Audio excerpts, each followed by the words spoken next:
नमो अरिहंताणं नमो सिद्धाणं नमो आर्याणं नमो वज्रायाणं नमो लोये सव्यसाहूणं।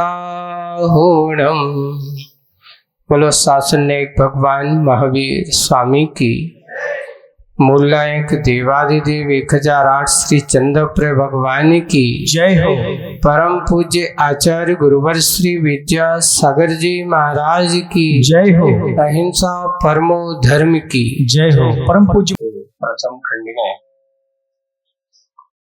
जो अपना आज समापन की ओर है, शंकर नहीं वरण लाभ, जिसका नाम था, उसका समापन आज बहुत अच्छे भावना के साथ हो रहा है। मछली ने माटी से अपनी भावना रखी। क्या भावना रखी? कि आपने मुझे सब कुछ दिया, मेरी बुद्धि को ठीक कर दिया, मुझे सतपथ का और उपदेश दे दिया। अब वो कहती, मछली कहती कि इसलिए मुझे सल्लेख ना दो माँ। क्या दो? सल्लेख ना दो माँ। पेज नंबर 86 निकाल लें, पेज नंबर 86 पर है। सल्लेख ना दो माँ, बोध के बीज सो उल्लेख दो माँ। थोड़ा सा बोध के बीज मेरे अंदर अच्छी बातों के बीज डाल करके, सम्यक ज्ञान के बीज डाल करके उल्लेख दो, मुझे उल्लेखित यानी उपदेश दो माँ। मुझे देखना दो, समाधि को बस देख सकूं, मैं उसको क्या कर सकूं? उस समाधि को बस देख सकूं। ऐसी भावना माटी के सामने मछली ने रखी और मछली ने कहा, कहने के बाद अब आगे पुनः संबोधन माटी के माध्यम से मछली को होता है। कैसा? इस पर मुस्कान लेती हुई माटी कहती है कि जब ऐसी भावना सुनी, प्राय कर यही है, जब किसी भव्य आत्मा की ऐसी भव्य भावनाओं को सुनते हैं तो महापुरुषों के चेहरे पे अपने आप मुस्कान आ जाती है। जैसे गुरु जी के पास जाओ और आप कहते कि महाराज मुझे तो मुनि दीक्षा लेना है, ऐसा कह दो कि मुझे तो आप सब कुछ छोड़ छाड़ करके आपके श्री चरणों में रहना है, ऐसा कहो तो वे ऐसे गुरु महाराज भी चेहरे पर एक प्रसन्नता के, वाह कितने अच्छे भाव बनाए हैं कि आज तुझे संसार की असारता का भान हो गया, तुझे संसार में अब कुछ सारभूत नहीं लग रहा है, इसलिए आज सब कुछ छोड़ने के भाव कर रहा है। ऐसे ही माटी ने जब उसको अच्छा संबोधन, मछली के मन में भी वैराग का भाव आया और वो कहती है कि अब तो मुझे क्या दो? सल्लेख ना दो माँ। तो माटी के मन में मुस्कान आई कि लगता है मेरा उपदेश इसके मन में समा गया है, इसके मन में तल्लीन हो गया है उसका, उसमें मन।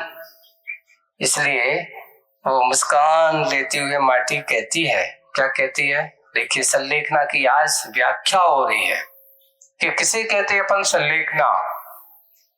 क्या है सल्लेखना? इसकी व्याख्या है, सल्लेखना यानी माटी के माध्यम से मछली को उपदेश मिल रहा है। सल्लेखना यानी काय और कसाय को क्रश करना होता है बेटा। अकेले मात काय को क्रश करने का नाम सल्लेखना नहीं है। दोनों चीजों को, जहां काय और कसाय क्रश किए जाते हैं उसका नाम सल्लेखना है बेटा। सल्लेखना यानी काय और कसाय को क्रश करना होता है बेटा। काय को क्रश करने से काय को क्रश करने से कसाय का दम घुटता है, घुटना ही चाहिए, घुटना ही चाहिए। और काया को मिटाना नहीं, मिटती काया में मिलती माया में, मिलन मुखी और मुदित मुखी नहीं होना ही सही संलेखना है। अन्यथा आत्मा का धन लूटता है बेटा। अगर तुमने एक बात आज आपको ये बताई गई है कि काहे लोग कहते हैं मात्र महाराज ये काया को कस करने से ही संलेखना होगी, तो हाँ क्यों? 12 तप है ना, 6 अंतरंग तप है और 6 बहिरंग तप है। तप के माध्यम से अपने तन को संयत करना, मूल रूप से देखा जाए साधु के कोई भी मुनिराज के 28 मूल गुणों में 12 तप का कोई स्थान नहीं है। ये तप 12 तप मूल गुण नहीं है। अब वो अभी साधु परमेष्ठी की बात है, क्योंकि जब संलेखना होती है सब कुछ आदि उपाधि सब कुछ त्याग कर दी जाती है, कोई आचार्य नहीं। सही तो वही है, ये आचार्य और उपाध्याय पद एक व्यवस्था है, एक मूल नहीं है। दीक्षा जब भी किसी की भी होती तो आचार्य की दीक्षा नहीं होती। 28 मूल गुणों का संकल्प किया जाता है, मुनि ही होता है। यहाँ तक कि हमारे भगवंतों का स्वरूप का अरहंत भी है तो वे भी उस समय मुनि महाराज हैं। कौन से मुनि महाराज है? तो उनके लिए कहते हैं ये स्नातक मुनि महाराज। जब तक समूचरण में बैठे भगवान तब तक उनके मोक्ष नहीं होता। आज तक कोई भी भगवान अरहंत भगवंतों को समूचरण में बैठे बैठे केवल ज्ञान तो है ही पहले से, लेकिन उन्हें कर्म से मुक्ति समूचरण को छोड़े बिना वहां से छोड़ करके निर्वृत्ति के मार्ग को अपनाते हैं और बैठ करके तब मोक्ष को जाते हैं। वैसे ही आचार्य आदि व्यवस्था आचार्य श्री बार बार हर बार कहते हैं कि देखिए इसको राजमार्ग नहीं समझिए, ये संलेखना का साधन नहीं है, इसका तो त्याग करना। ये पद आपके लिए जब तक बैठा रहेगा तब तक तुम अपनी संलेखना की साधना नहीं कर पाओगे। इसलिए बार बार कहते हैं गुरु महाराज कि जिसने अपने आप को पद प्रतिष्ठा इनसे परे दूर कर लिया वही निरापद होकर के संलेखना में लीन हो सकता है। आपको वो प्रसंग याद करना चाहिए कि ज्ञान सागर जी महाराज ने जब आचार्य भगवान के लिए कहा कि भाई अब मैं अपने आप को जिम्मेदारी से मुक्त होना चाहता हूं, मुझे ये पद अब इस पद से दूर होना है, तो आचार्य महाराज कहते नहीं मैं नहीं कर सकता, आपसे ही मैंने सब कुछ सीखा है और आपका पद मैं लूं, मेरे बस का काम नहीं है। आखिर समझे तो एक दिन आचार्य ज्ञान सागर जी महाराज ने स्वयं कहा श्रावकों ने आकर के लगता है भैया मेरी संलेखना बिगड़ जाएगी, मुझे अपनी संलेखना की चिंता है। तो श्रावकों ने आकर के आचार्य से कहा कि आज ज्ञान सागर जी महाराज बहुत चिंतित हैं, वो कह रहे हैं कि मेरी तो संलेखना बिगड़ जाएगी। तो आचार्य जी कहते हैं ऐसे कैसे बिगड़ जाएगी, मेरे रहते हुए उनकी संलेखना कभी बिगड़ नहीं सकती है, मैं तो उनको अंतिम समय तक उनका साथ दूंगा। तो फिर जो श्रावक कहते फिर जैसे वो कहते वैसे करते क्यों नहीं? देखिए आप कैसे बांधने की कोशिश। यहाँ पर वो कहते हैं कि तुम्हें ये जिम्मेदारी संभालना है तो फिर मना क्यों करते हो आप? और गुरु महाराज ने अगर तुम्हें दिया है तो गुरु महाराज को कुछ तुम्हें दे रहे हैं तो ये सोचना चाहिए कि गुरु दक्षिणा देने आपका कर्तव्य होता है, यही समझ करके कि ये मेरी गुरु आज तक लोग दे करके करते हैं, पर गुरु दक्षिणा गुरु महाराज ने ले करके, उन्होंने अपना आभार, अपने आप को निर्भार निरापद किया और निरापद होकर के उन्होंने संसार के इस सारे विकल्पों को दूर करके उस आचार्य पद को स्वीकार करके और उनको दे करके अपने आप को समर्पित हो जाते हैं एकदम लघुता के साथ कि भगवान अब मैं आपके श्री चरणों में समर्पित होकर के भावना बहाता हूं कि हे भगवान, अब मेरे आचार्य मैं नहीं हूं, आपका आचार्य, अब मेरे आचार्य कौन हो? बहुत ये इस प्रकार की, इसलिए यहाँ पर जो बात है काय और कसाय को क्रस करना सबसे पहला काम है। हमारी कसायें बढ़ रही हो और हम काय क्रस में लगे हो तो हमारी संलेखना कभी होने वाली, सबसे पहले काय संलेखना हो उसकी पहले कसाय संलेखना होती है। एक बार आचार्य जी ने एक बहुत अच्छा बात कही थी कि साधु जिस समय दीक्षा लेता है, जिस समय वह अपने दिगंबरत्व वीतरागता को स्वीकार करता है, उसी समय से उसकी संलेखना प्रारंभ हो जाती है। कौन सी संलेखना प्रारंभ हो जाती है? तो उन्होंने कहा कसाय संलेखना। काय संलेखना बाद में, पहले कौन सी संलेखना? कसाय संलेखना प्रारंभ हो जाती है। उस समय क्रोध, मान, माया, लोभ इन सबको धीरे सब कुछ करता हुआ बढ़ता जाता है। और देखिए जैसे जैसे कसायों को क्रश करता चला जाता है वैसे वैसे वह ऊपर उठता चला जाता है। बस यानी दीक्षा लेते ही समता भाव, क्षमा भाव ये धारण करके वो अपनी कसायों को, कोई कुछ भी कहे,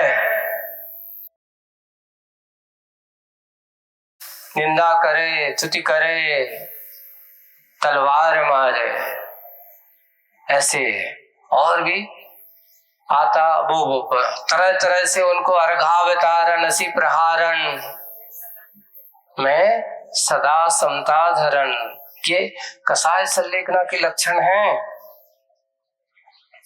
यही से कसाय महाराज इन्होंने आज मुझे बुरा कह दिया, हम मुंह बना करके बैठ गए, आज मेरे अपमान हो गया, आज मुझे कुछ भी अच्छा नहीं लग रहा है।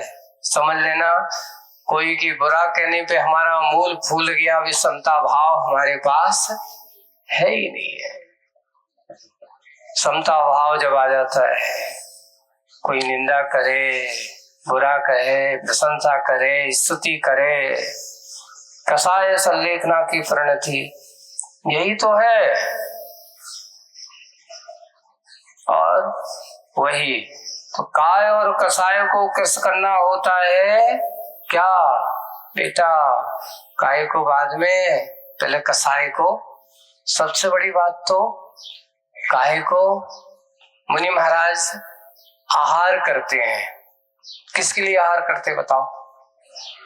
ले तप बढ़ावन हेतु नहीं तन पोषते तजी रसन को, ये शब्द दिया है। आहार तो करते, एक वही है जब गृहस्थ घर में था, एक बार नहीं, दो बार, तीन बार, और उस समय कोई मतलब नियम नहीं था, लेकिन अब आहार तो करते हैं, पर आहार करते हुए भी किसके लिए आहार करते हैं? ले तप बढ़ावन, गाड़ी चलाना है, पेट्रोल डालना जरूरी है ना।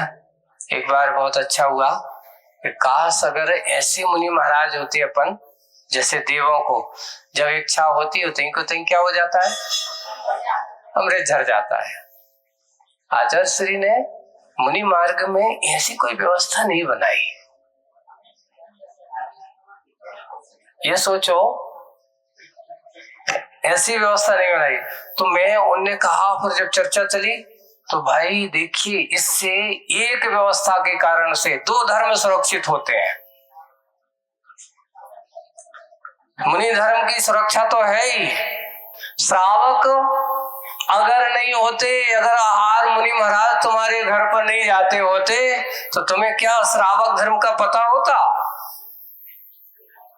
एक मुनि महाराज की आहार चर्या से मुनि महाराज का रत्नत्रय धर्म का पालन होता है, और श्रावक के कौन सा धर्म का पालन होता है? अतिथि संविभाग। वो जाकर के अतिथि सत्कार करता है, उनको अपने घर पे बुला करके उनको दान देता है।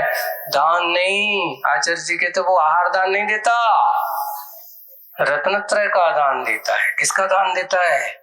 इसलिए आहार को कभी कम नहीं समझना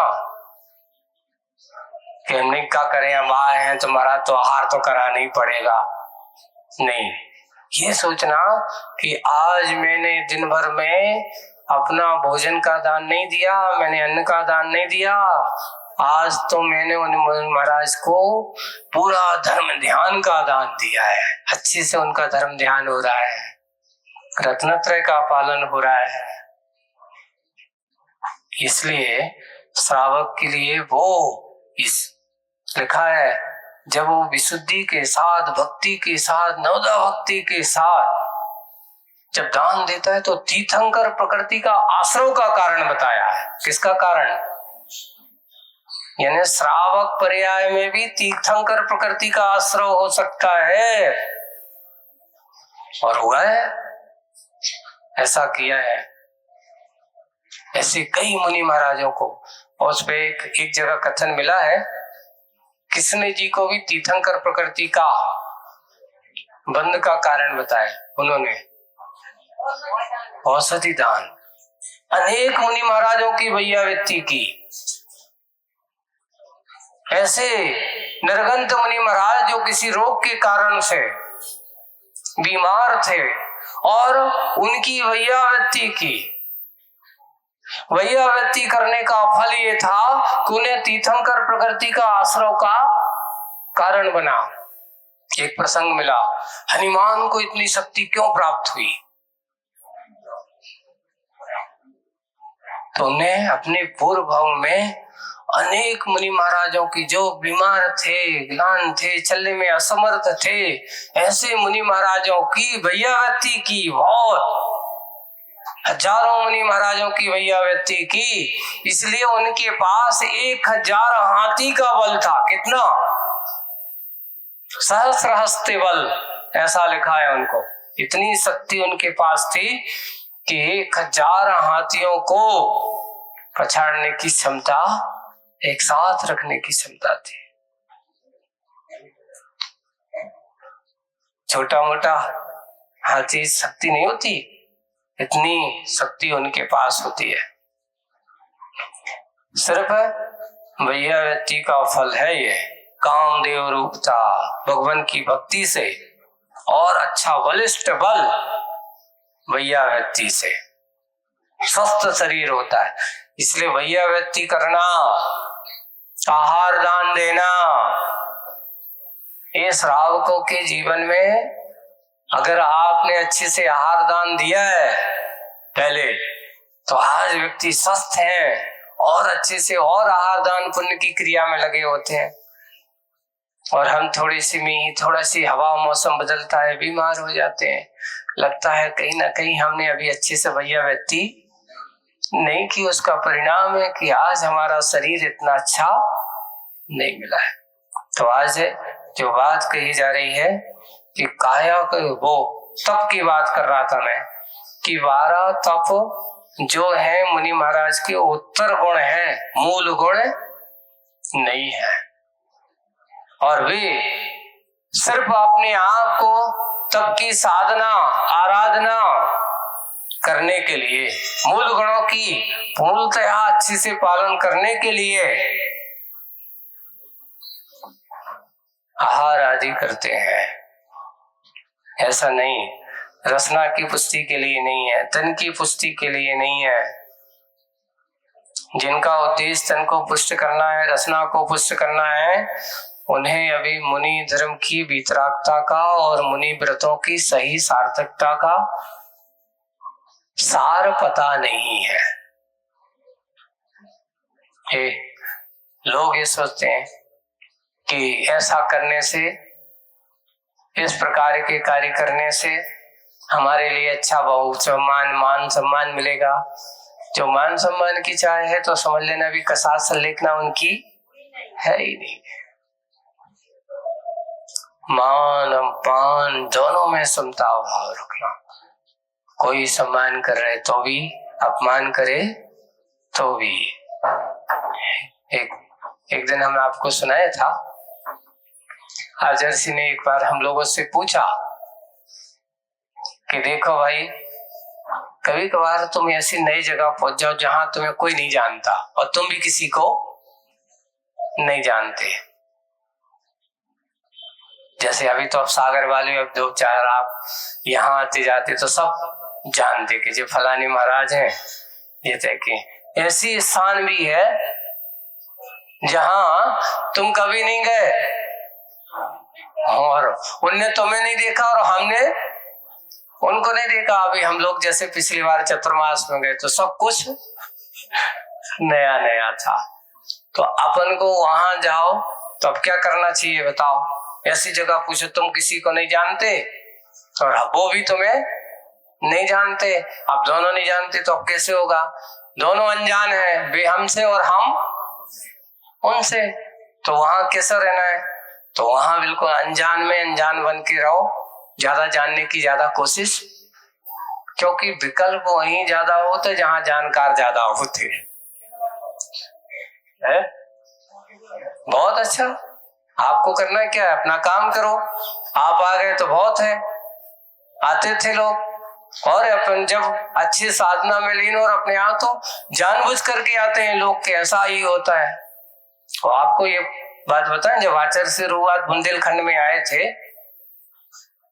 यहाँ पर, तो कुंडलपुर पहुंचे। कुंडलपुर तक पहुंचते लोगों को पता नहीं था पहले कि कोई महाराज यहाँ है।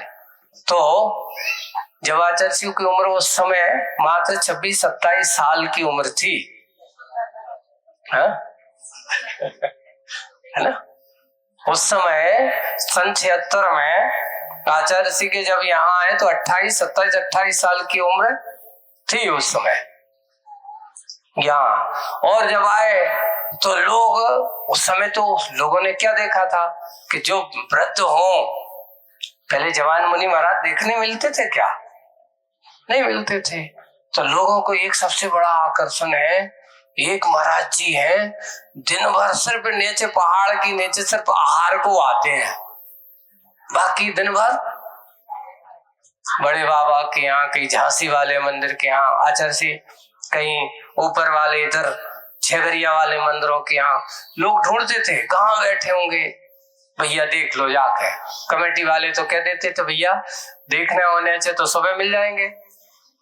और आचार्य से तो बिल्कुल उस समय जो चर्या थी कि वास्तविक रूप से वो दिन, अभी कह रहे थे कि वे दिन अभी चर्चा जब कुंडलपुर में अभी बैठे सब महाराज और यहाँ, तो वो एक दिन ऐसी चर्चा निकली तो वो कहते वास्तविक रूप से वे दिन जो जब बिल्कुल हमसे कोई नहीं जानता था और हम भी कोई को नहीं जानते थे, ना तो भीड़ थी ना कुछ था, जहां चाहे अपने कमंडल उठाओ और कुछ नहीं, यहां से जाता था आहार करके अच्छा कमंडल भरा, और कोई अगर चल सका तो ठीक है, नहीं तो उससे कहती थी कि तुम जाओ हम चले जाएंगे।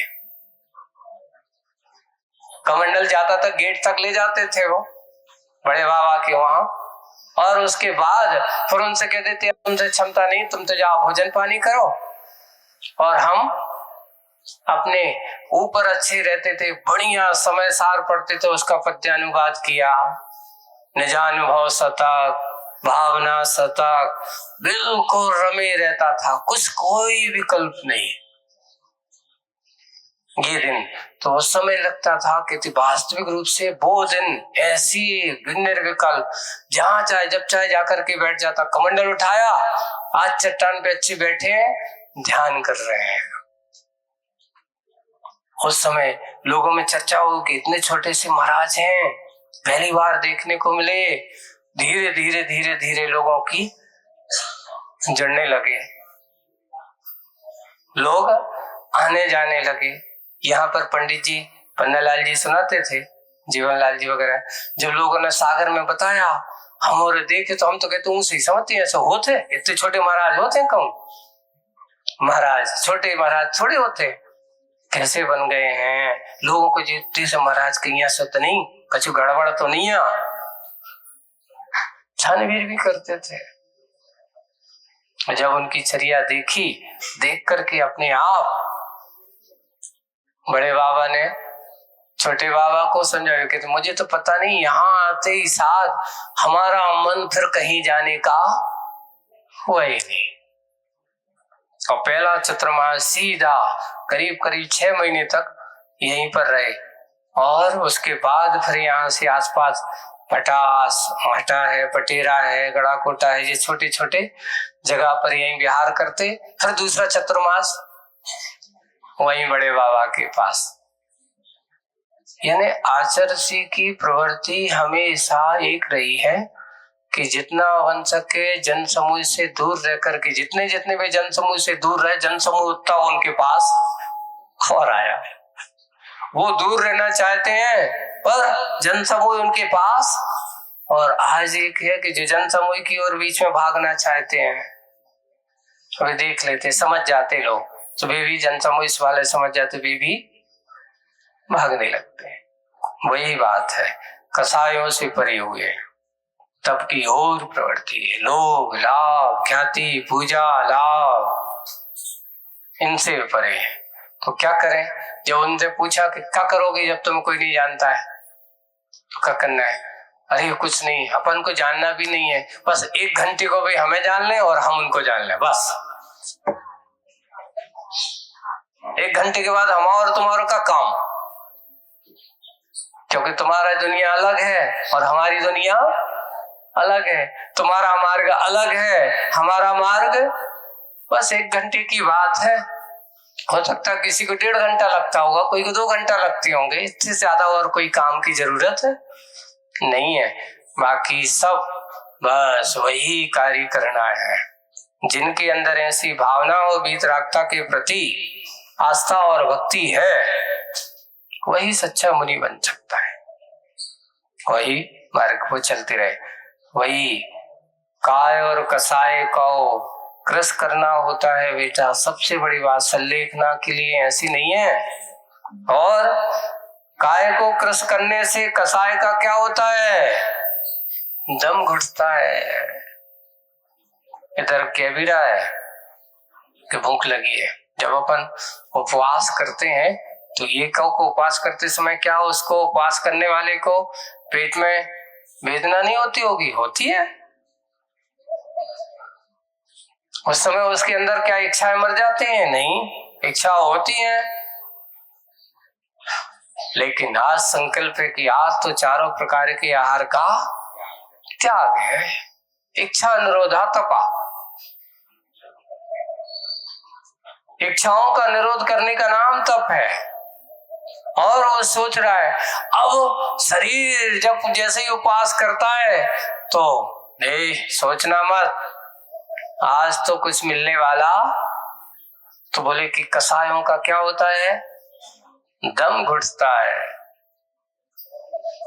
आज कुछ भी मन करने से, किस रसोई घर की ओर दृष्टि करने से कुछ होने वाला नहीं है। आज सोचो ही मत, आज तो तुम्हारा क्या है? उपवास है। काय को कस करने से कसायों का दम घुटता है, घुटना ही चाहिए, क्योंकि काया को मिटाना नहीं, मिटती काया में, मिलती माया में। देखिए काया जैसे जैसे क्रस होती है तो इस काया के अंदर जो माया भरी पड़ी है कर्मों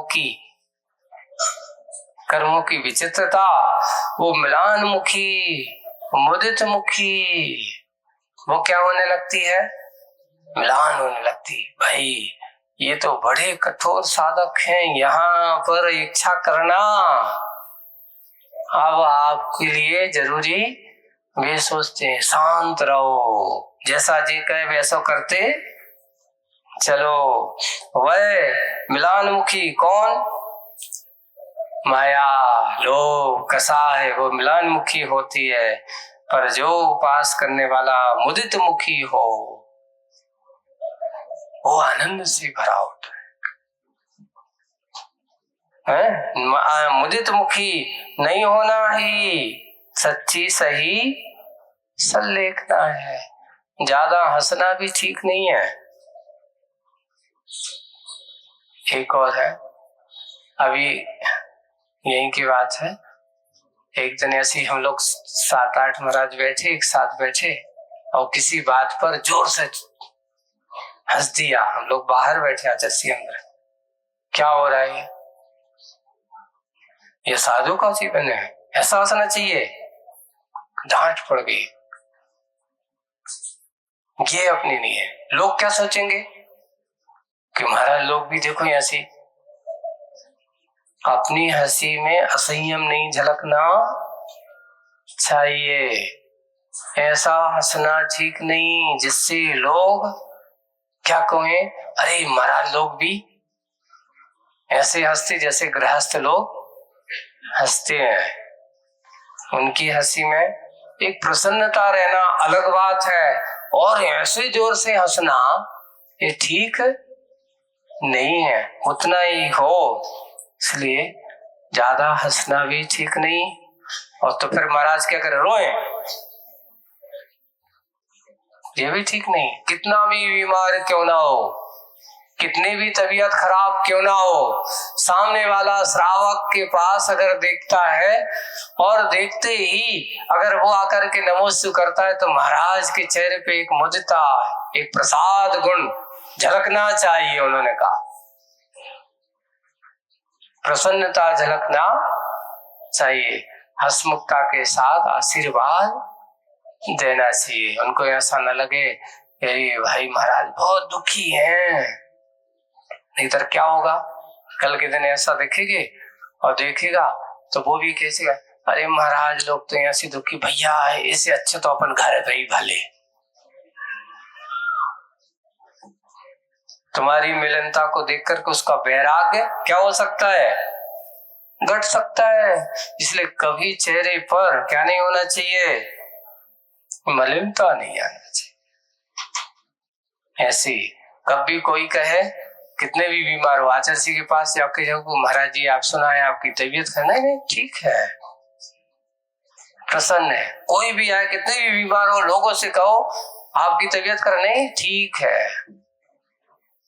यही गुण होना चाहिए। नहीं पहले ही से जाकर भैया बहुत बीमार हैं, बहुत तकलीफ है और ऐसे जो हो रहा और वो हो रहा, पूरी कथा गाने। हर किसी के लिए अपनी व्यथा नहीं बताना चाहिए, वही बताओ जो आपको निदान निकले। और ये आप लोगों को भी होना चाहिए कि हम रोना धोना करते हैं, हर किसी को बताते भैया अपने कर्म का उदय है, वो क्या करेगा बताओ। हम सामने दूसरे वाले के सामने रोए कि मैं बहुत दुख हूँ, पीड़ा है, ऐसी है वैसी, तो वो क्या करेगा, जी कहेगा अरे यार अब क्या करें भैया, तुम बहुत परेशान हो, कोई तुम्हें और 4 और तुम्हारी बदनामी करने तैयारी हो जाएंगे। घर घर की कहानी हो गई। ऐसी कहानी, अपनी कहानी में दूसरों की कहानी दूसरों को सुनाने से अपनी ही हानि है, उसको कुछ नहीं है। इसलिए अपनी व्यथा कभी किसी को बताओ मत। ऐसी सल्लेखना की बात है।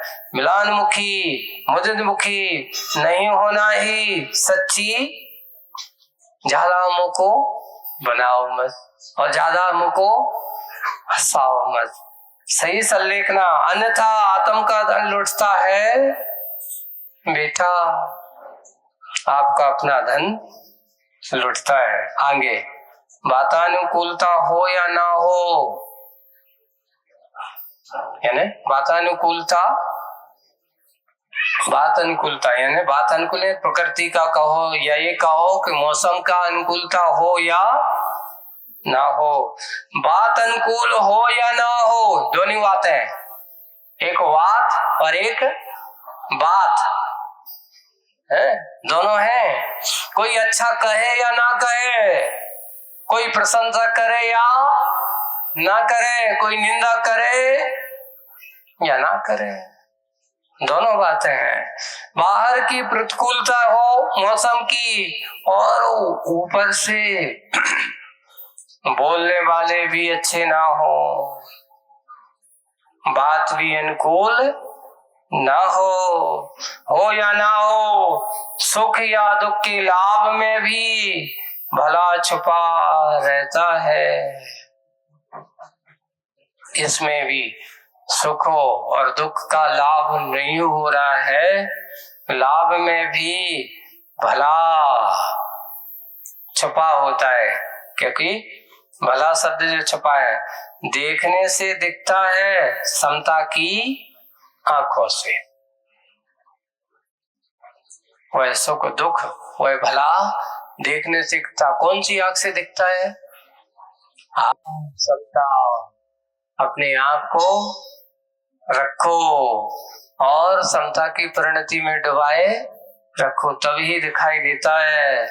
लाभ शब्द ही स्वयं विलोम रूप से कह रहा है? विलोम रूप से कह रहा है। उल्टा कर दो लाभ को तो क्या बन जाता है? भला। अगर तुम लाभ चाहते हो तो लाभ किसका? अपने समता रूप परिणाम का, आत्म लाभ का। और जिसके पास आत्म लाभ है उसका भला तो निश्चित है। अपना भला चाहते हो, अपना भला करना चाहते हो तो समता की परिणति को अपनाओ।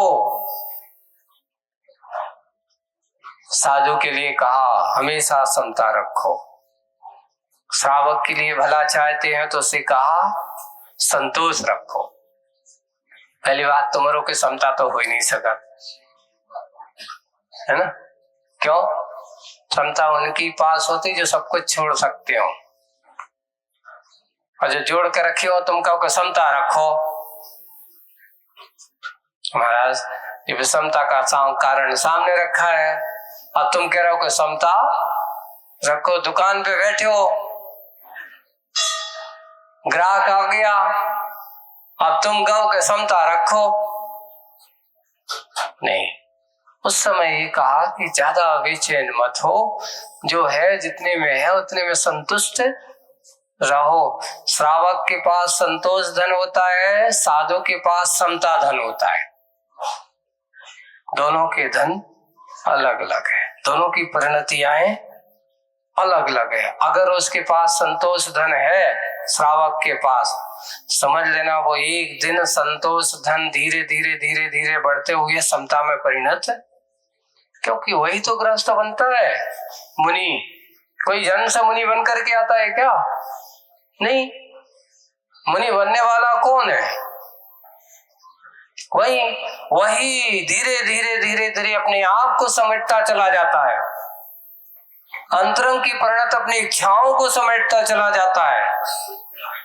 और जितनी जितनी हमारी इच्छा कम होती चली जाती है, और एक दिन वह आता है सब कुछ छोड़ छाड़ के कहता है निर्गंथो हम, बस और कुछ भी मेरा नहीं है। मेरा अलावा मेरे और मैं मेरी आत्मा के अलावा मेरा और किसी से कोई रिश्ता नाता नहीं है। वह ऐसी ही बात वहीं से शुरुआत होती है।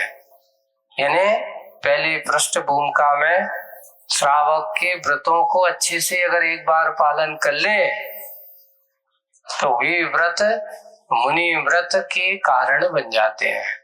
पूछा गया 5 अणु व्रत हैं और 4 शिक्षा व्रत हैं, 3 गुण व्रत हैं, और गुण व्रत और शिक्षा व्रत को मिला देती तो उसको 7 शील व्रत कहा जाता है। जो इनके माध्यम से वो अपनी चर्या शील व्रत इसलिए कह दिया कि अब वो सज्जनता की दायरे में आ गया, अब वो इधर उधर भागेगा नहीं।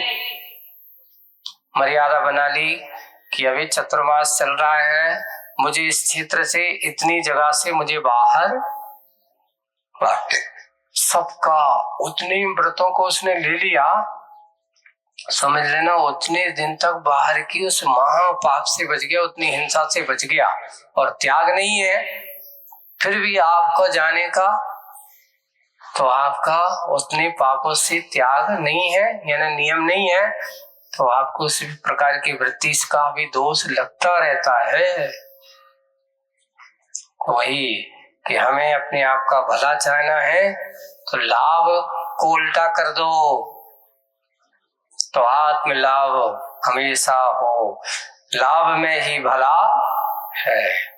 और अंत अंत में यही कहना है बेटा, माटी किससे कह रही है? मछली से कह रही है। अंत अंत में यही कहना है बेटा कि अपने जीवन काल में छली मछली मछलियों सी, है ना, छली मछलियों सी छली नहीं बनना। जैसे एक मछली दूसरी मछली को छल कपट करती, कभी ये नहीं सोचती, वो तो अपने बारे में सोचती है। वो हमेशा ऐसी मछली जो हमेशा दाने की ओर भागती, अपने लिए भागती है, जबकि दूसरे के लिए अगर दूसरों को छीनने की कोशिश तो करती है।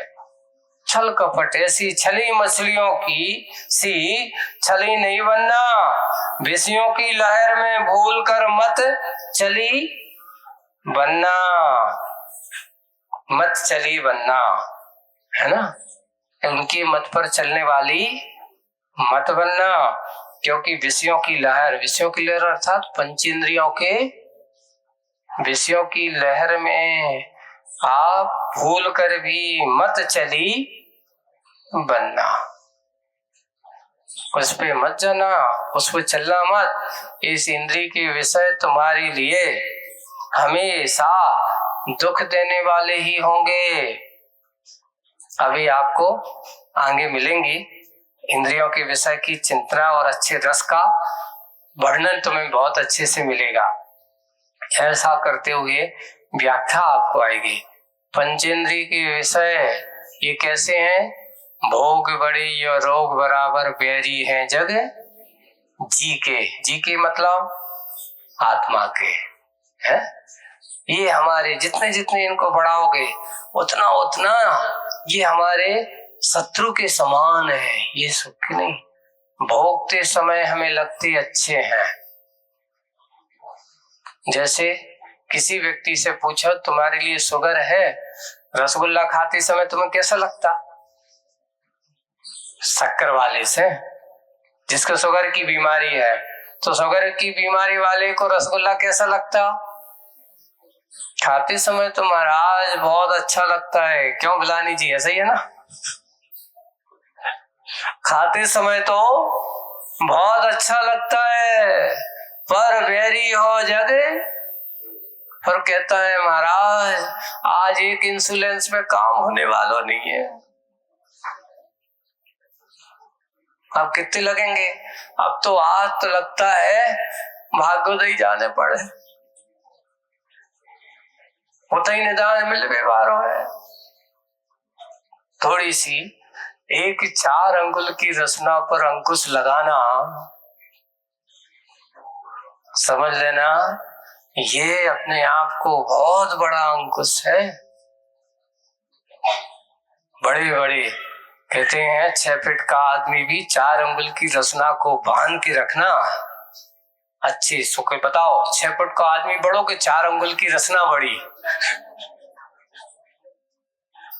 क्या बड़ी है?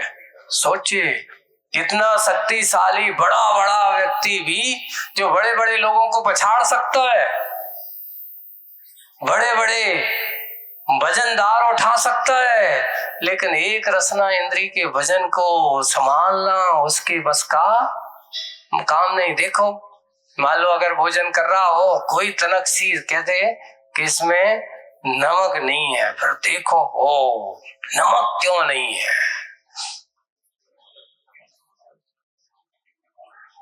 गुस्सा आ जाती है, अरे भूल गई, गलती हो गई भैया, अब डाल दो। अब कैसे डाल लो, तुमने डाला क्यों नहीं। हमारा सारा का सारा मजाक किरकिरा कर दिया। 6 फीट का आदमी हिल जाता है। इसलिए विषयों की लहर से लहरों में बहना मत, तुझे नहीं बहना है।